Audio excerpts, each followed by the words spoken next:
어떻게 하면 마음속에서부터 북받치는 감정을 컨트롤할 수 있느냐고 질문합니다. 감정은 조절하는 것이 아니라 그냥 관찰하는 것이다. 사람과의 관계에서 어떤 일이 생기든 순간순간 내가 느끼는 고유한 감정에 귀 기울여 보세요. 화가 나든 불안해지든 뭔가가 두렵고 싫든 그 모든 당신의 감정은 소중합니다. 결코 감정에는 우열이 있는 게 아니거든요. 좋은 감정, 나쁜 감정이란 게 없어요. 내가 노력한다고 과연 인간관계가 달라질까? 아무리 피해 다녀도 또라이는 언제나 있다.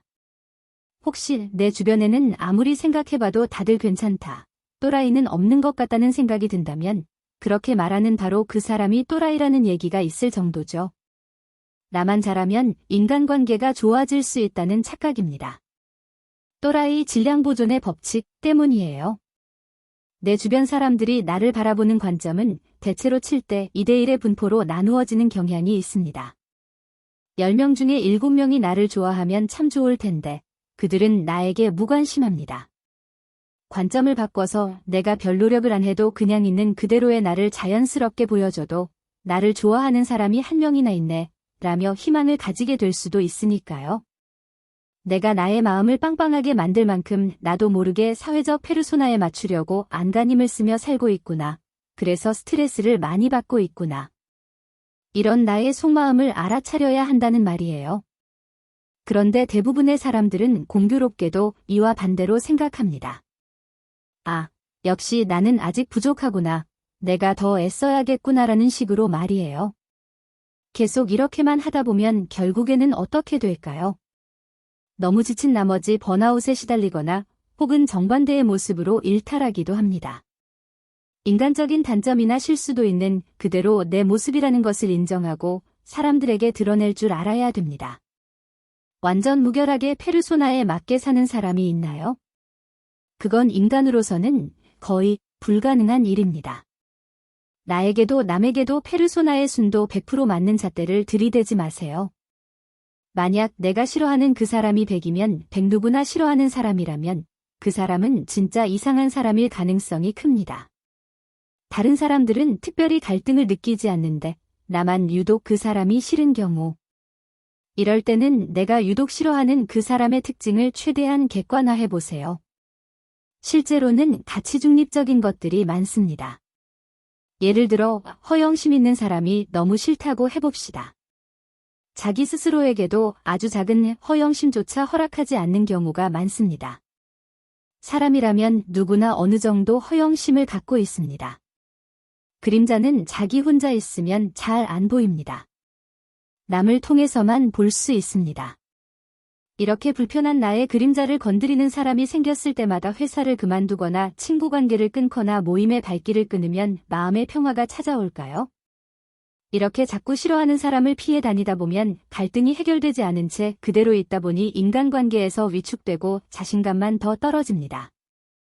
또 공격수가 아닌 수비수로만 인생을 살다 보니 성공의 기회를 만나기도 더 어려워집니다.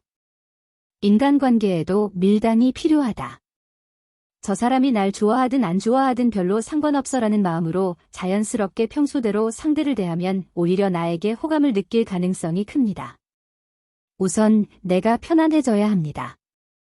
앞으로는 남한테 신경 쓰지 말아야지라고 굳게 마음 먹는다고 그렇게 되는 게 아니에요. 그냥 자기 자신한테, 자기 마음한테 신경을 집중하는 연습을 자꾸자꾸 반복해야 합니다. 그러다 보면 자연스럽게 다른 사람한테는 신경이 덜 가게 됩니다. 나를 비우고 혹은 포기하고 상대방한테 맞추는 것이 관계에 독이 된다는 걸 알아야 합니다. 배려는 하되 희생을 하면 안 됩니다.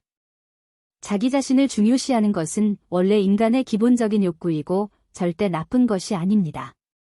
그런데 우리 문화에서는 자신을 중시하는 것이 곧 이기적인 것이라는 생각이 아주 강합니다. 개인적인 것과 이기적인 것을 구분하지 못하는 공동체 문화가 아직도 뿌리 깊게 박혀 있는 거죠. 감정을 드러내지 않으면 성숙한 사람일까? 감정을 드러내는 사람은 미숙한 사람, 감정을 잘 드러내지 않는 사람은 성숙한 사람이라는 생각. 감정을 이렇게만 생각하면 큰 문제가 생길 수도 있습니다. 자기 감정을 잘 다스리고 통제도 잘 하는 것처럼 보이고 주변 사람들도 멘탈이 강하다고 평가하고 심지어는 다른 사람보다 멘탈이 우월하다고까지 생각하기도 해요. 그런데 이게 과연 우월한 걸까요? 저는 정신과 의사로서 여러 사람들의 인생을 생애 전체를 걸쳐서 살펴봅니다. 그런데 감정을 느끼는 폭 자체가 적은 분들의 경우가 더 위험할 때가 많아요.